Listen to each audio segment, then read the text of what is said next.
It was a night like any other, or so I thought. The rain was falling in a steady rhythm, tapping against my window, creating a sound that was almost hypnotic. The kind of night that makes you want to curl up under a blanket and lose yourself in the warmth. But I was in bed.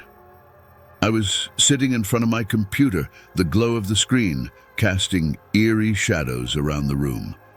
The house was silent, almost too silent, with only the occasional creak of the old wooden floors breaking the stillness. It was in this unsettling quiet that I found myself browsing through Reddit, aimlessly scrolling through threads, looking for something, anything, to break the monotony. That's when I saw it. A post buried deep in a forgotten corner of a subreddit dedicated to the paranormal, a place where people shared stories of ghosts, curses, and things that go bump in the night. The title was simple, but it caught my attention immediately. Jimmy isn't alive, Jimmy is dead.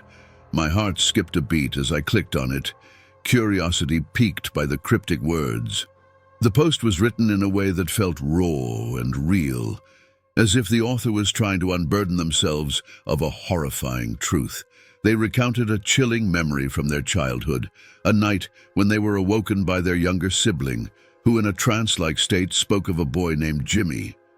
But Jimmy wasn't alive. Jimmy was dead.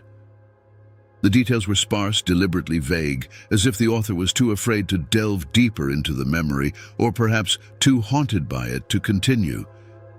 The story ended abruptly with a final, ominous "Eti stutter such as the dad in the sewer. It's also sana. Sigesses just to secure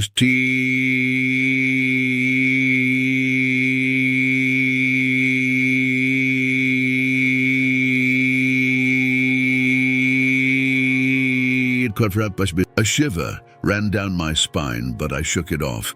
I'd read plenty of ghost stories before, and they always left me feeling a little uneasy, but nothing more. Yet, there was something different about this one. Something that gnawed at the back of my mind, urging me to investigate further.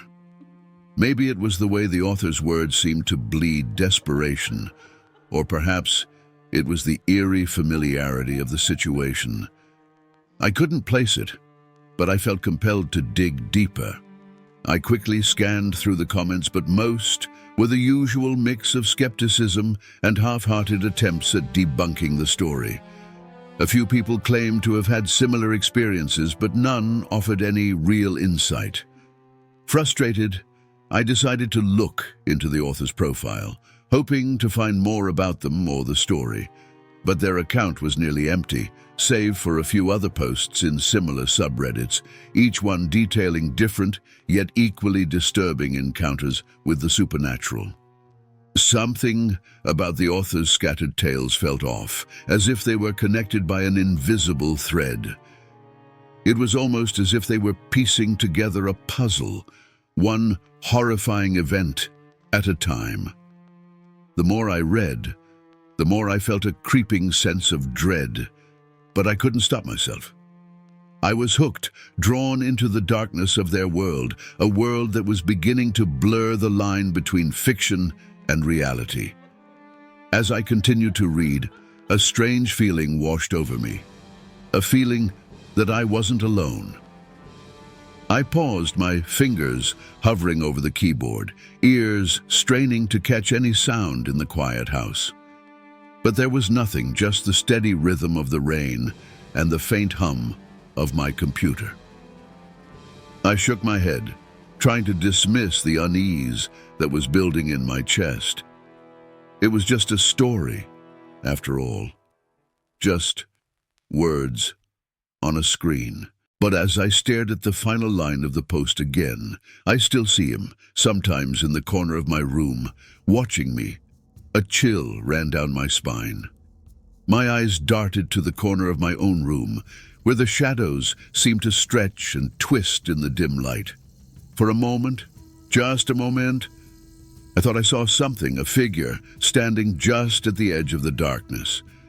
but when I blinked, it was gone, leaving only the suffocating silence in its wake. I took a deep breath, trying to steady my nerves. It was late. I was tired, and my mind was playing tricks on me. That had to be it.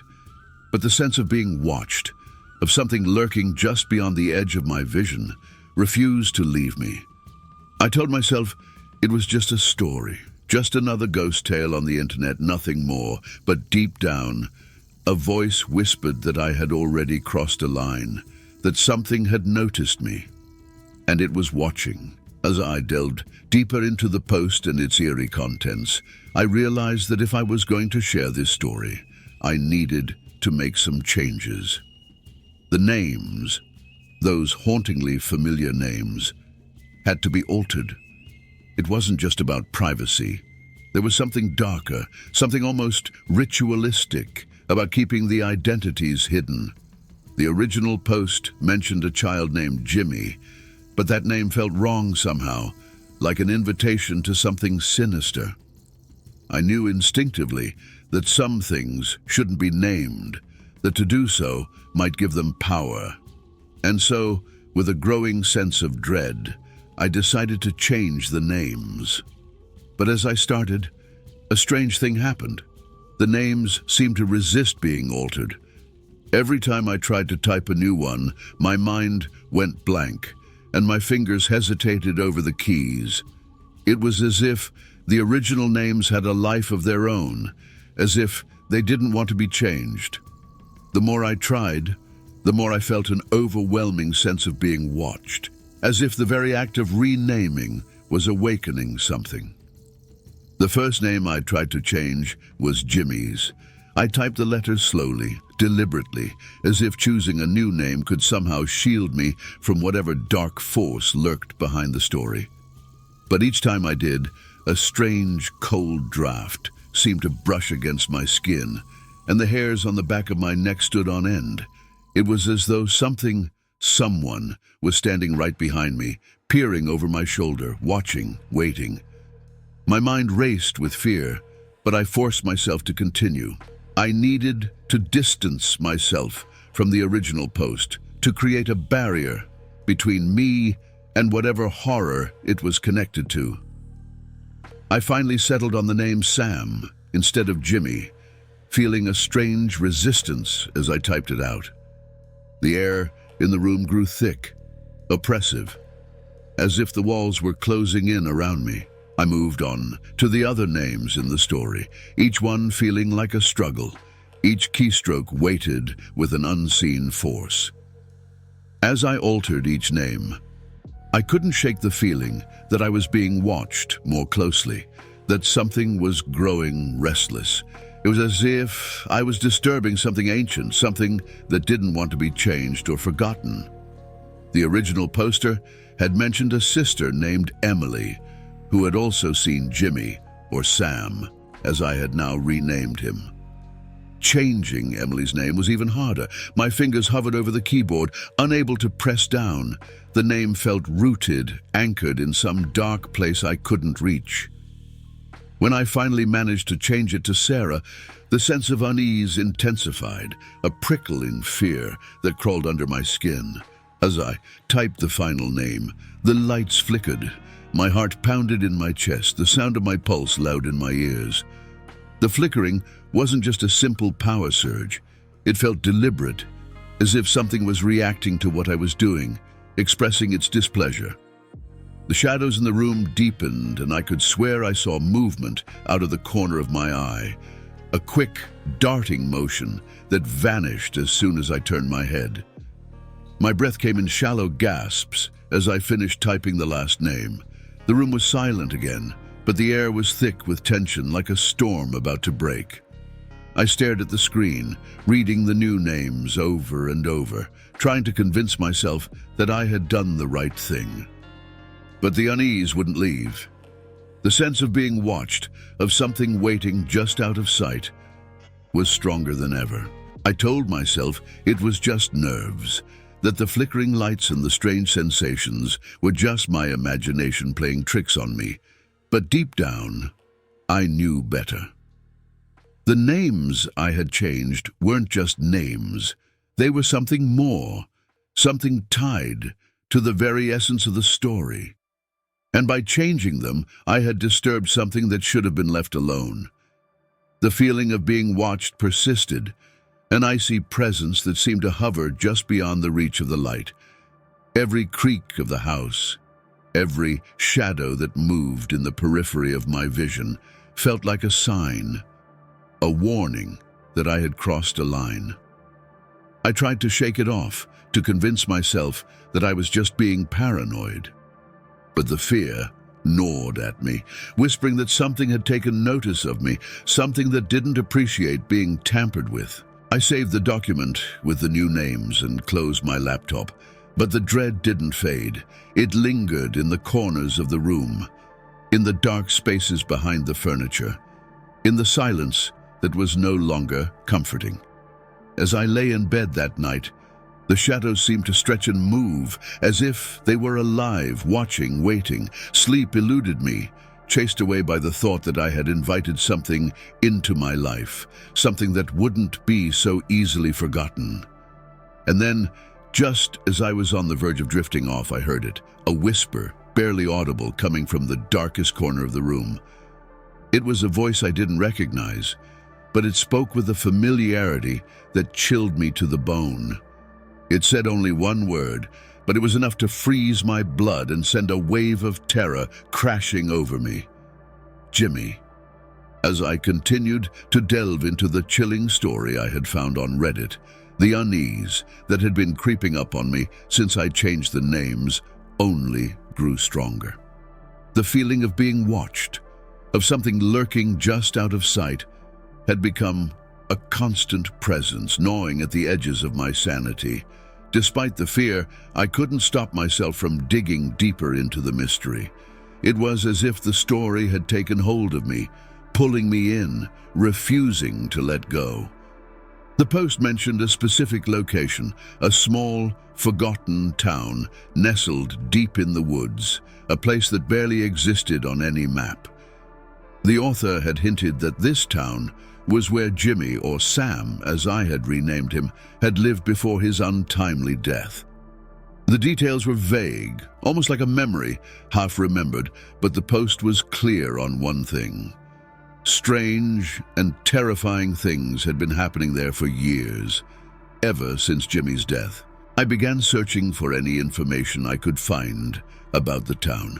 Late into the night, I scoured forums, obscure websites, and old newspaper archives. The more I searched, the more I realized how little there was to find.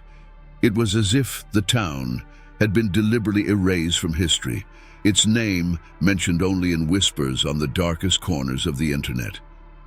But what I did find sent shivers down my spine.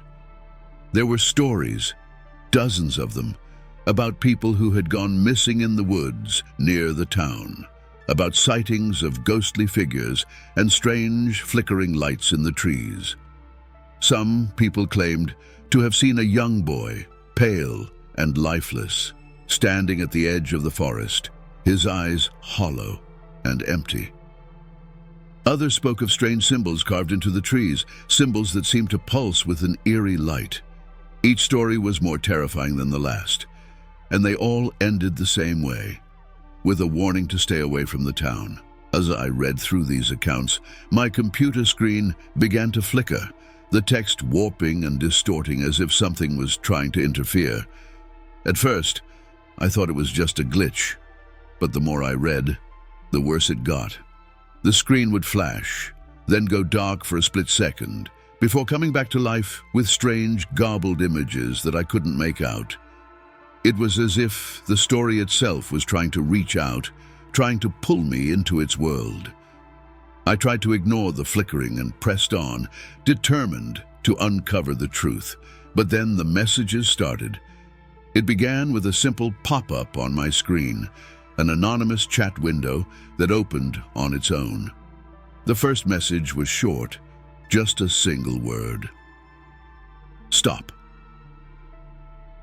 My heart skipped a beat as I stared at the screen, the cursor blinking ominously in the chat window. I typed back, asking who was there, but no response came. I closed the window, my hands shaking, but before I could take a breath, another message appeared. This time, it was a string of numbers, jumbled and seemingly random. But as I looked closer, I realized they were coordinates. I quickly entered them into a map, and my blood ran cold when I saw where they led. The very heart of the town I had been researching, the place where Jimmy had supposedly died. The room felt colder suddenly, and the air around me grew heavy, pressing down on my chest. It was hard to breathe, like the very atmosphere was thickening, turning against me. I told myself it was just the power of suggestion, that I was letting the story get to me. But deep down, I knew there was something more, something dark and malevolent at play. And uttering the growing fear, I continued to investigate, now fixated on the coordinates.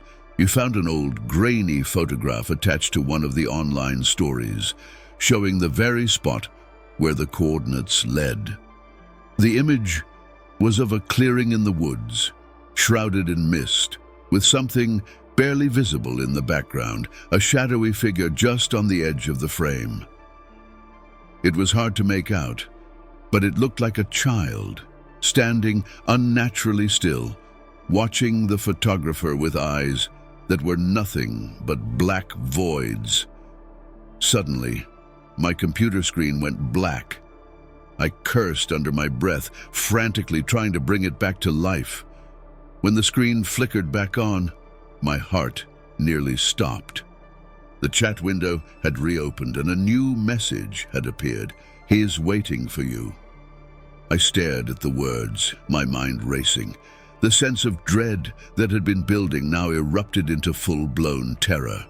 I could feel a presence in the room, a cold, oppressive force that seemed to be closing in on me. The shadows in the corners of the room grew darker, deeper, as if they were swallowing the light. And then I heard it, a soft, almost imperceptible sound, like a whisper carried on the wind.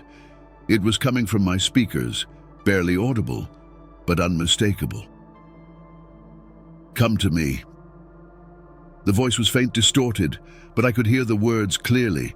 My heart pounded in my chest, each beat echoing in my ears like a drum. The terror was overwhelming, paralyzing me as I sat frozen in front of the screen. I knew I should turn off the computer, walk away, but I couldn't move. It was as if the voice had taken hold of me, pulling me deeper into the darkness. As I sat there, the voice grew louder, more insistent, until it was all I could hear. The room around me seemed to warp and twist, the walls closing in, the shadows growing longer, darker. And then, just as suddenly as it had started, the voice stopped. The screen went black again and the silence was deafening, but the fear didn't leave. It clung to me, a cold, suffocating weight that pressed down on my chest. I knew then that I had gone too far, that whatever I had been searching for had found me instead. The story was no longer just a story. It had become a living nightmare, and I was trapped in it. The sense of being watched, of something lurking just out of sight, was stronger than ever. I could feel it now, a presence just behind me, waiting, watching. And then, in the dark silence of my room, I heard it again, not through the speakers this time, but right behind me, a whisper, soft and sinister. "He's waiting for you." The night had grown colder, the air thick with an unnatural chill that seemed to seep into my bones. The events of the past few hours had left me shaken, but curiosity, no, obsession, drove me onward. The coordinates, the messages, the whispers, they all pointed to something I had to understand, no matter the cost. But I was about to discover that some mysteries are better left unsolved. It was well past midnight when it happened. I had been staring at the screen, my mind racing with thoughts of the shadowy figure in the photograph, of the eerie voice that had spoken to me from the darkness. The room around me was silent, save for the faint hum of my computer, the only light coming from the flickering screen. Every shadow seemed to stretch and contort as if alive, as if something was hiding within them, waiting for the right moment to strike. Suddenly, the temperature in the room plummeted. My breath turned to mist in the air, a cold so intense it felt like winter had descended upon me. The hairs on the back of my neck stood on end, and an overwhelming sense of dread washed over me, more intense than anything I had felt before. It was a primal fear, the kind that triggers the deepest instincts to flee, to survive. But I couldn't move. I was rooted to the spot, paralyzed by the cold and the fear that now gripped my heart. My eyes were drawn to the darkest corner of the room, the one place where the light from my computer screen couldn't reach. The shadows there seemed thicker, more tangible, as if they were gathering, coalescing into something more. I strained my eyes, trying to make out what was there, but the darkness was impenetrable. Then, out of that blackness, I saw it, a shape barely discernible, but undeniably there. At first, it was just a faint outline, but as my eyes adjusted to the darkness, it became clearer. A figure, tall and thin, standing motionless in the corner. I blinked, hoping that my eyes were playing tricks on me, that the figure would disappear. But it didn't. It remained there, solid and real, a silhouette against the inky blackness. My heart pounded in my chest, the sound of it deafening in the silent room. I wanted to scream, to run, but I was frozen in place, unable to tear my eyes away from the figure. It didn't move, didn't make a sound, but I could feel its presence, a malevolent energy that radiated from it, filling the room with an oppressive weight. And then, slowly, it began to move. The figure took a single step forward, emerging slightly from the shadows. My breath caught in my throat as I saw more of it. Long limbs, a gaunt face, cheeks that were nothing but empty voids. It was like something out of a nightmare, a creature that shouldn't exist. But there it was, standing in my room, watching me. I wanted to turn away, to shut my eyes and pretend it wasn't there, but I couldn't. I was trapped, held captive by those empty eyes that seemed to bore into my soul. The figure took another step forward and then another, moving slowly, deliberately, as if savoring the terror it was causing. Each step it took made the air around me grow colder, the darkness deeper. Finally, it stopped, just at the edge of the light from my computer screen. I could see it clearly now, a twisted, emaciated figure, its skin pale and stretched tight over its bones, its eyes two endless pits of darkness. It didn't have a mouth, but I could hear it, a faint whispering that seemed to come from all around me, words that made no sense, but filled me with unspeakable dread. The whispering grew louder, more insistent, and I realized with horror that it wasn't just random noise.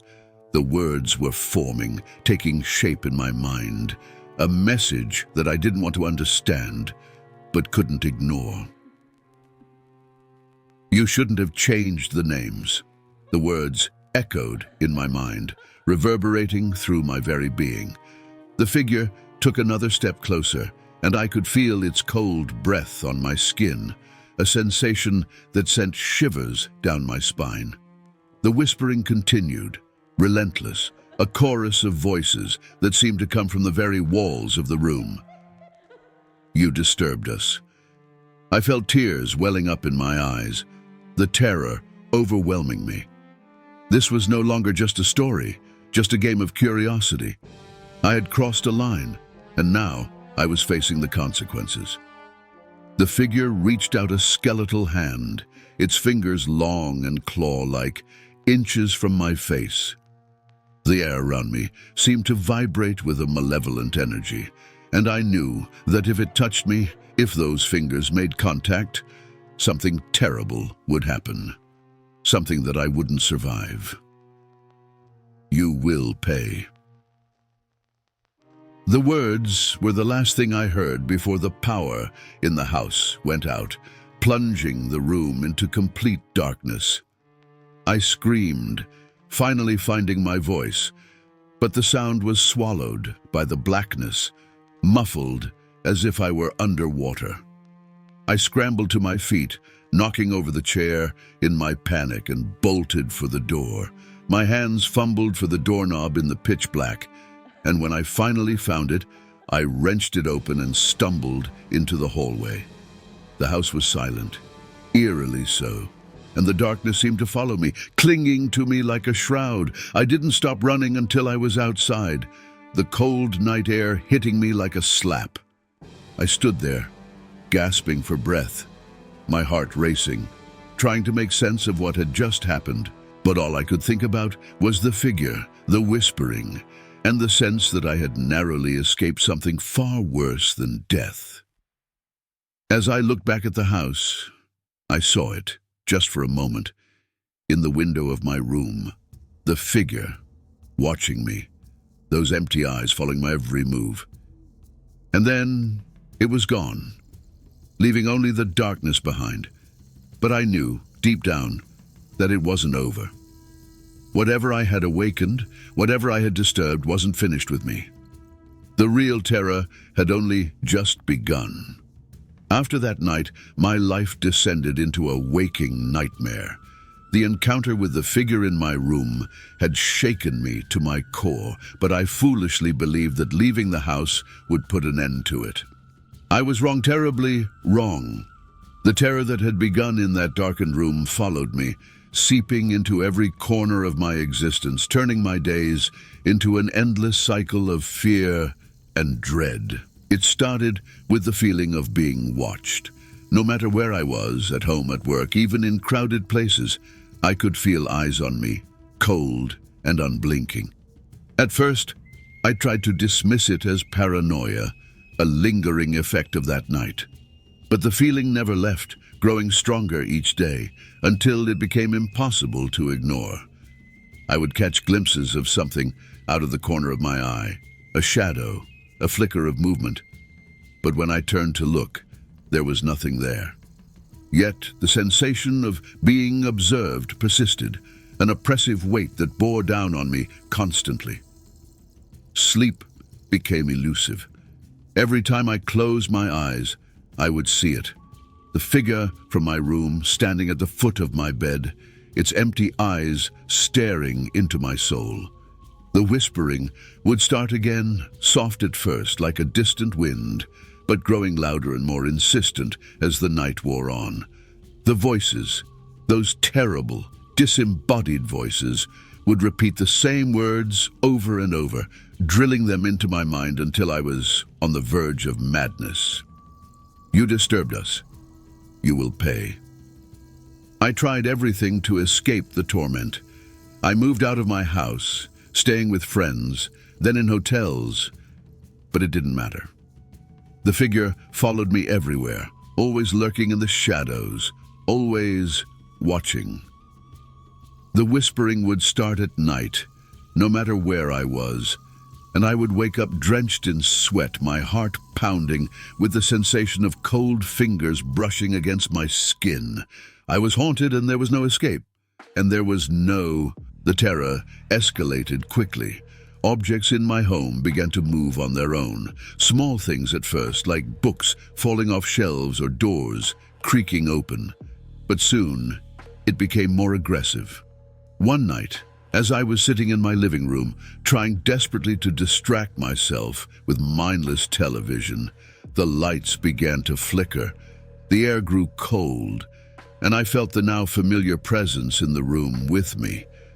I didn't want to look, didn't want to see, but my eyes were drawn to the hallway. There, standing in the dark, was the figure.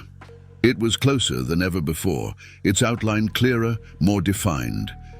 I could see the gaunt features of its face, the hollows where its eyes should have been, and the way its limbs seemed to bend at unnatural angles. It was standing still, but the energy around it pulsed with malevolence like a storm, ready to unleash its fury. And then, as if sensing my gaze, it moved, slowly, deliberately, towards me. Panic set in. I jumped to my feet, but the moment I did, the lights went out completely, plunging the house into total darkness. The only sound was my ragged breathing and the pounding of my heart in my ears. I fumbled for my phone, desperate for any light, but it slipped from my trembling hands and clattered to the floor. The whispering began again, louder this time, more urgent, as if the voices were all around me, closing in. "You can't escape." I could feel the presence behind me, so close that I could almost feel its icy breath on my neck.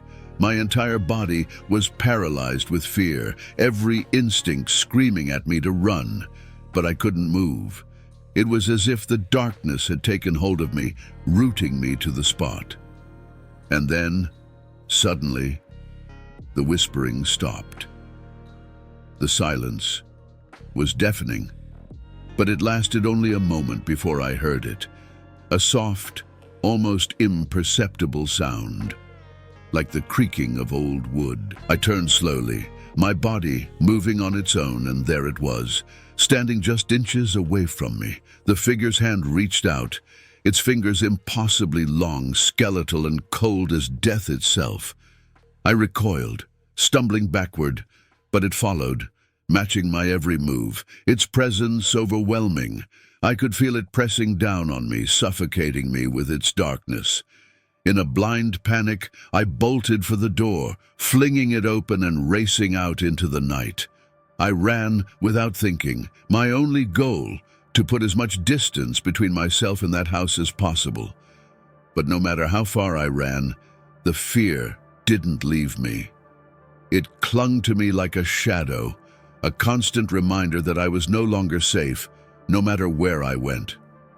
The next few days were a blur of terror and exhaustion. I barely slept, too afraid of what might happen if I closed my eyes for too long. Every noise, every shadow sent me into a state of panic.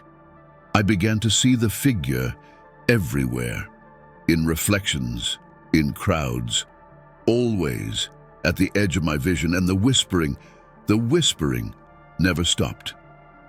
It was there in the background, a constant murmur that filled my mind, driving me to the brink of insanity. My friends noticed the change in me, how I'd become a shell of my former self, but I couldn't tell them what was really happening. How could I explain the terror that haunted me, the figure that followed me, the voices that whispered of my doom? They would think I was mad, and maybe I was, but I knew the truth. Something had latched onto me, something dark and ancient, something that wanted to drag me into the abyss. The final straw came one night when I woke to find my room freezing cold, the breath misting in front of me despite the middle of summer. The figure was there, at the foot of my bed, closer than it had ever been. It didn't move, didn't speak, but the whispering grew louder, more frantic, until it was a cacophony of voices, all shouting the same thing. "You will pay. You will pay. You will pay." I screamed, a raw, primal sound that tore from my throat, and the lights in the room exploded, showering me with glass. The figure lunged forward, and I felt its icy fingers brush against my skin, sending a shock of pain through my body. The darkness closed in, and for a moment I was sure that I was going to die, that this was the end. But then, just as quickly as it began, it stopped. The figure vanished, the whispering ceased, and the room was plunged into silence. I lay there, trembling, too afraid to move, my mind reeling from the encounter. But the message was clear. This wasn't over. Whatever I disturbed wasn't finished with me. It was only a matter of time before it came back to claim what it was owed.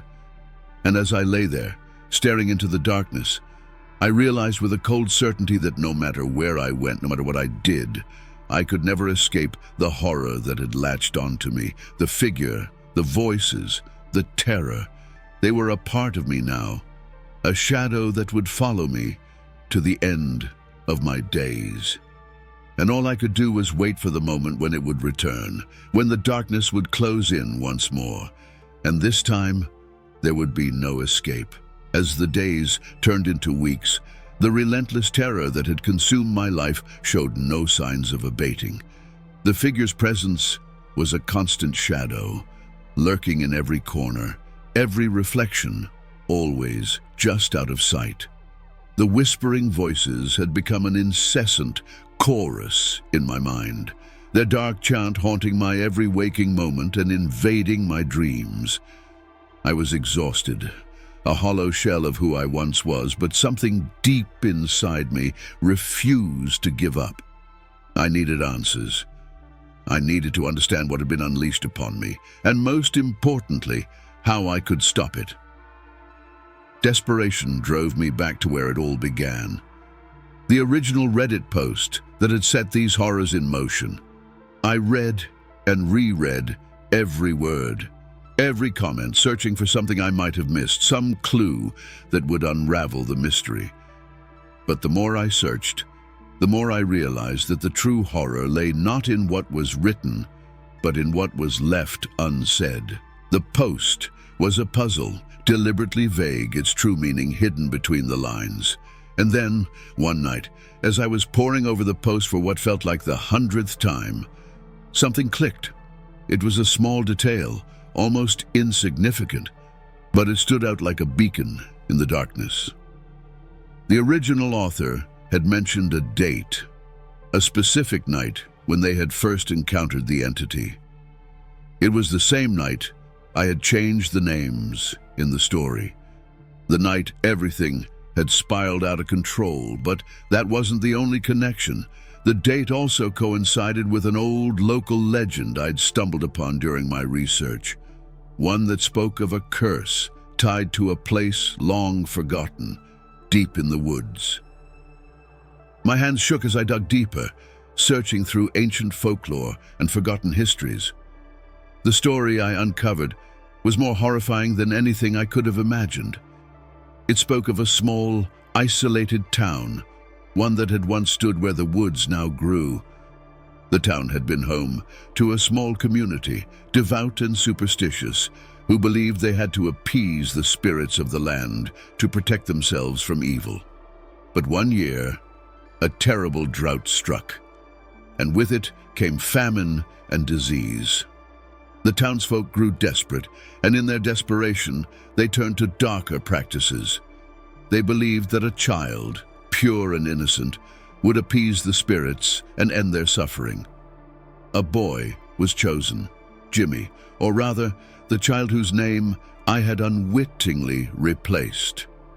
The townsfolk sacrificed him in a grisly ritual, burying him in the heart of the forest, believing his death would save them.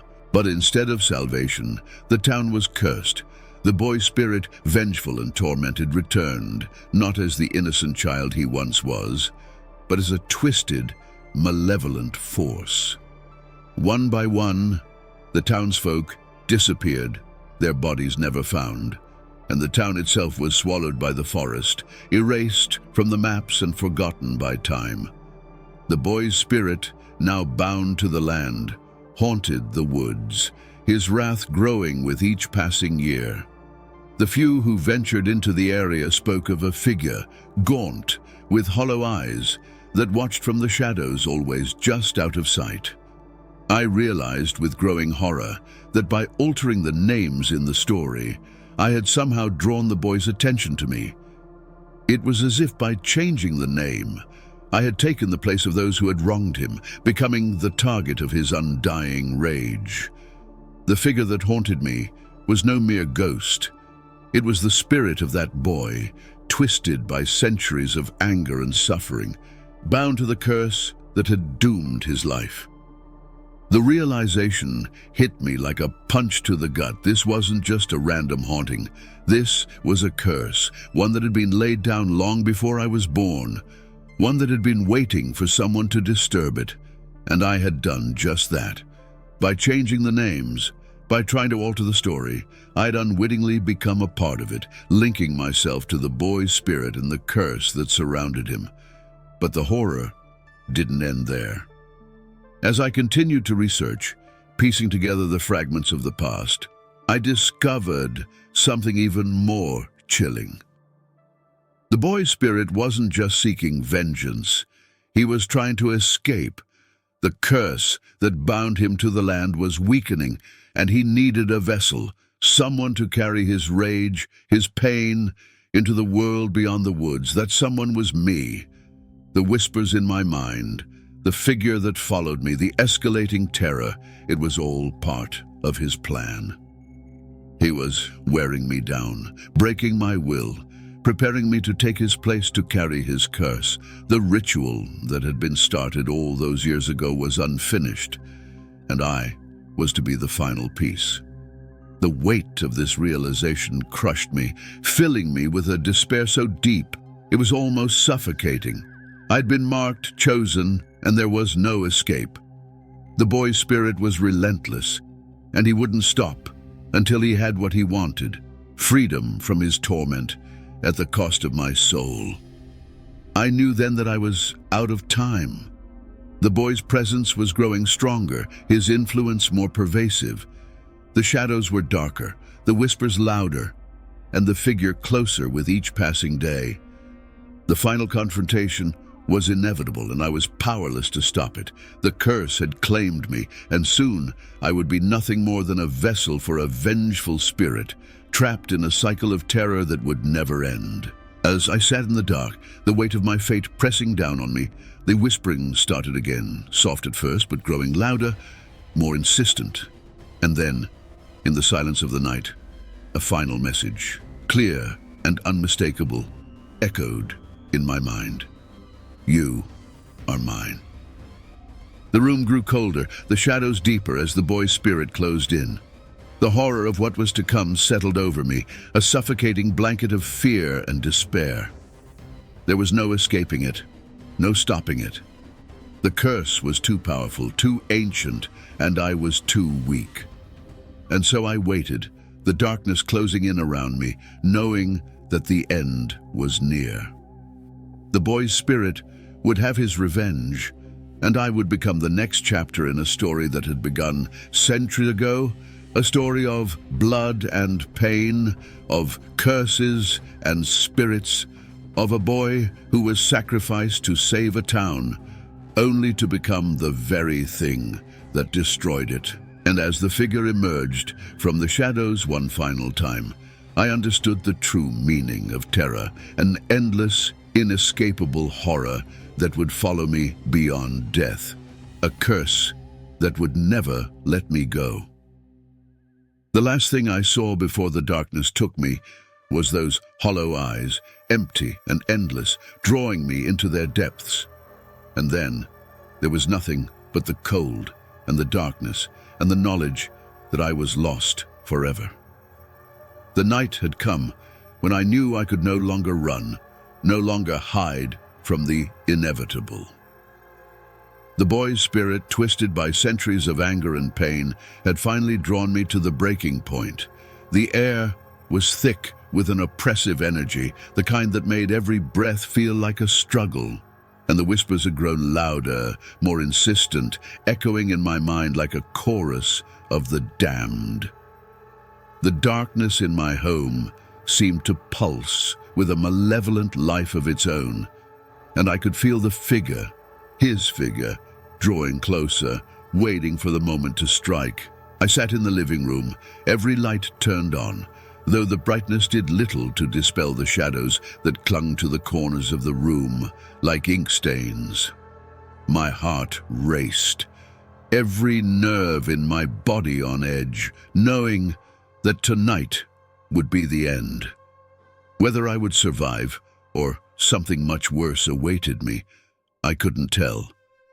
But the fear, the palpable, bone-deep terror that gripped me, told me that whatever happened, it would not be merciful. The lights began to flicker, a warning, as the temperature in the room dropped suddenly, the air turning icy. My breath misted in front of me, and I felt a familiar, dreadful presence filling the space around me. The boy was here. His spirit, the dark force that had tormented me, was making his final move. The shadows in the room seemed to shift and twist, stretching toward me like grasping fingers. My pulse thundered in my ears as I tried to steady my breathing, but panic was clawing at my throat, making every gasp of air feel like a battle. I could hear the whispers now, not just in my mind, but all around me, surrounding me, closing in. They were no longer just words. They were filled with malice, a dark promise of what was to come. Suddenly, the lights went out completely, plunging the room into total darkness. I was left in the void, my heartbeat the only sound in the oppressive silence. The air felt thick, suffocating, as if the very atmosphere was pressing down on me, squeezing the life out of me. And then I heard it, the sound of footsteps, slow and deliberate, echoing in the darkness. My blood ran cold. The footsteps were coming from behind me, from the hallway that led to the very room where this nightmare had begun. They were slow, unhurried, as if the boy's spirit was savoring the terror he was inflicting. I couldn't move, couldn't bring myself to turn around. The fear was too great, paralyzing me in place. The footsteps grew louder, closer, until they stopped just behind me. I could feel the cold radiating from the presence, the air around me growing colder by the second. The darkness was so complete that I couldn't see anything, but I knew with a dreadful certainty that he was standing right there, behind me, watching, waiting. Then I heard a voice. Not the whispers that had tormented me for weeks, but a clear, distinct voice, filled with a chilling calmness. You can't escape. I froze, every muscle in my body locking up in sheer terror. The voice was young, childlike, but there was something horribly wrong with it, something twisted and unnatural. It was the voice of the boy, the spirit that had been hunting me, but it was filled with a darkness that made my skin crawl. The footsteps resumed, moving around me, circling like a predator toying with its prey. I could feel his presence on all sides, the cold seeping into my bones, draining the strength from my limbs. I wanted to scream, to run, but I was trapped in place, helpless in the face of the terror that was closing in. Then the voice spoke again, closer this time, as if he were right next to me. You took my name. The realization hit me like a sledgehammer. In my desperation to change the story, to distance myself from the original post, I had taken something precious from him, his identity, his very essence. And now he was here to reclaim it, to take back what I'd stolen, no matter the cost. The room seemed to vibrate with the intensity of his presence, the walls themselves groaning under the weight of it. The shadows moved with a life of their own, closing in on me, pressing down until I could barely breathe. The cold was unbearable, like 1,000 needles piercing my skin, and the voice, oh God, the voice was all around me now, whispering, chanting, driving me to the brink of madness. You will be mine. The words were a command, an inevitability, and I knew then that there was no escape. The boy's spirit, twisted and vengeful, had marked me, and there was nothing I could do to stop it. The darkness around me seemed to pulse, closing in until it felt like it was pressing against my skin, suffocating me. The whispers grew louder, more frenzied, until they were a cacophony in my mind, drowning out all thought. And then, out of the darkness, I saw him. The figure stepped into view, his gaunt, skeletal form illuminated by a sickly, pale light that seemed to emanate from the very air around him. His eyes were black voids, empty and endless, and they locked onto mine with a cold, calculating malice that chilled me to the core. He was no longer just a shadow. He was fully formed, a manifestation of the curse that had haunted him for centuries. I tried to move, to back away, but my body refused to obey. I was trapped, rooted to the spot as the boy's spirit moved closer, his eyes never leaving mine. The darkness seemed to swirl around him, a living entity that fed off the fear that radiated from me in waves. He stopped just inches from me, his empty eyes staring into mine, and I felt a surge of cold wash over me, freezing me in place. His mouth opened, but no words came out, only a deep, resonant sound that vibrated through my very being. It was a sound of despair, of endless suffering, and it was a sound that I knew would haunt me for the rest of my days, however few they might be. And then, as if by some dark magic, I felt my strength begin to drain away. The cold seeped into my bones, into my soul, and I knew with a horrible certainty that he was taking it, taking everything that I was, everything that made me human. I could feel my consciousness slipping, my thoughts fading into the dark abyss that surrounded us. But even as the darkness closed in, even as the last vestiges of my will slipped away, I could still hear the voice, the boy's voice, whispering in my ear, a final, terrible promise. You are mine, now, forever. And with that, the darkness consumed me, and the world as I knew it ceased to exist. When I woke, the world felt different, wrong in a way that was hard to describe. The room around me was the same, yet everything felt off, as if reality had been twisted, subtly altered.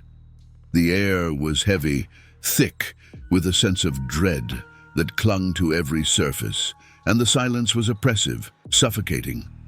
I sat up slowly, every movement filled with a strange lethargy, my body heavy and cold. My mind was foggy, the events of the night before playing in a disjointed loop, each memory tinged with a creeping sense of horror. I was alive. That much was clear. But something inside me had changed. The terror that had gripped me, the darkness that had nearly consumed me, had left its mark. I could feel it deep within, a cold, lingering presence that pulsed with a life of its own. The boy's spirit, the vengeful entity that had haunted me, was gone. But the emptiness he left behind was worse. A void that threatened to swallow me whole.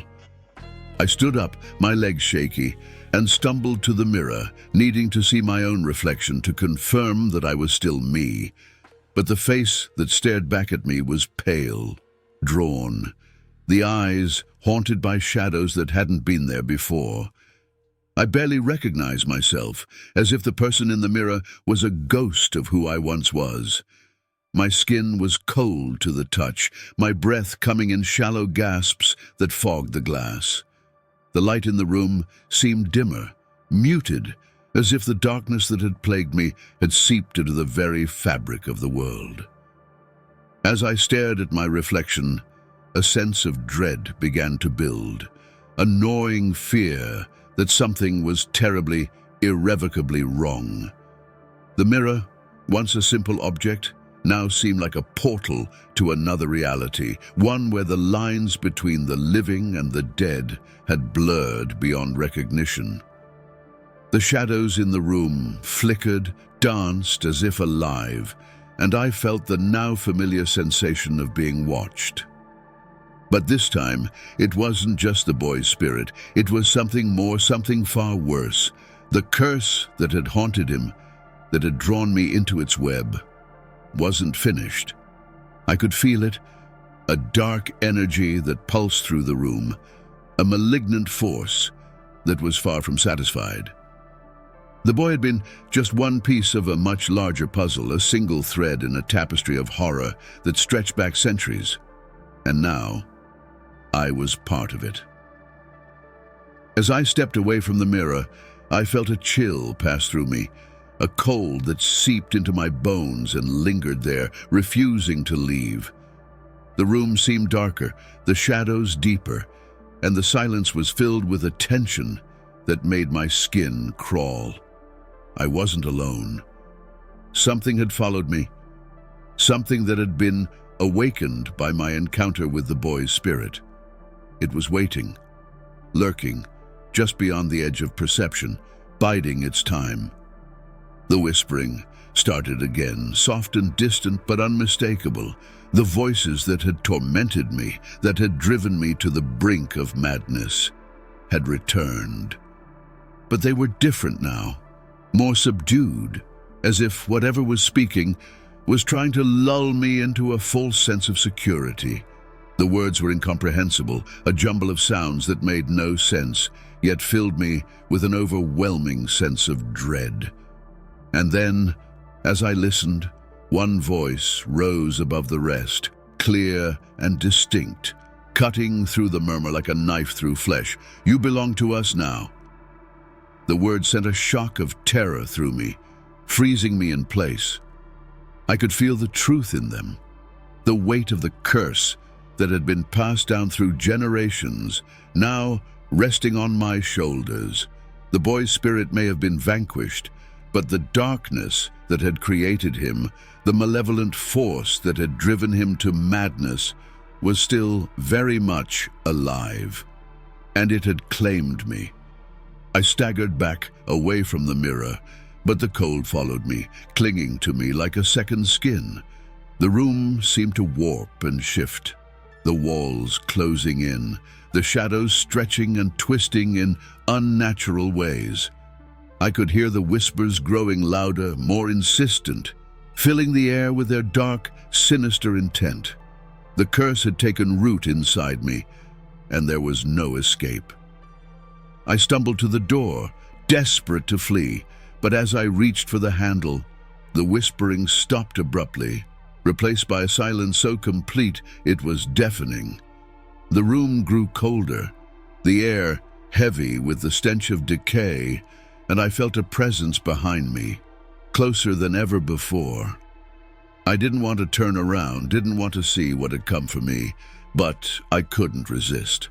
The fear was too great, too overwhelming, and it compelled me to face the horror that awaited. Slowly, I turned, my heart pounding in my chest, my breath coming in ragged gasps. The shadows in the room seemed to coalesce, forming a shape, a figure that was all too familiar. But it wasn't the boy. No, this was something else, something far older, far more dangerous. The figure was tall, gaunt, its limbs impossibly long, its eyes hollow voids that stared into mine with a hunger that made my blood run cold. It was the curse itself, the entity that had claimed the boy, that had now claimed me, and it was here to collect its due. The figure moved closer, its presence overwhelming, the cold seeping into my very soul. I could feel the darkness closing in, the whispers growing louder, more frenzied, as the curse tightened its grip. The air around me vibrated with a malignant energy, a force that I knew I could not resist. The curse had chosen me, and there was no escape. I tried to back away, to flee, but my body refused to obey. I was trapped, rooted to the spot as the figure reached out, its skeletal hand hovering just inches from my face. The cold was unbearable, a deep, bone-chilling freeze that sapped the strength from my limbs, the will from my mind. And then, in that moment, I understood the true nature of the curse. It wasn't just about vengeance, about suffering. It was about consumption of souls, of lives, of everything that made a person whole. The boy had been its victim, but now it was my turn. The curse would take everything from me, strip me of my identity, my memories, my very essence, until there was nothing left but a hollow shell, a vessel for the darkness that would continue its cycle of terror. The figure's hand touched my face, and the cold spread through me like wildfire, freezing me from the inside out. I wanted to scream, to fight, but there was no strength left in me. The darkness was too strong, too overwhelming, and it consumed me completely. My vision blurred, the room fading into nothingness, and all that remained was the cold, the darkness, and the whispers. Those terrible, endless whispers that promised an eternity of suffering. As the world around me dissolved into shadows, I felt the curse take hold, sinking its claws into my soul. I was no longer myself. I was something else, something twisted and broken, bound to the darkness that had claimed me.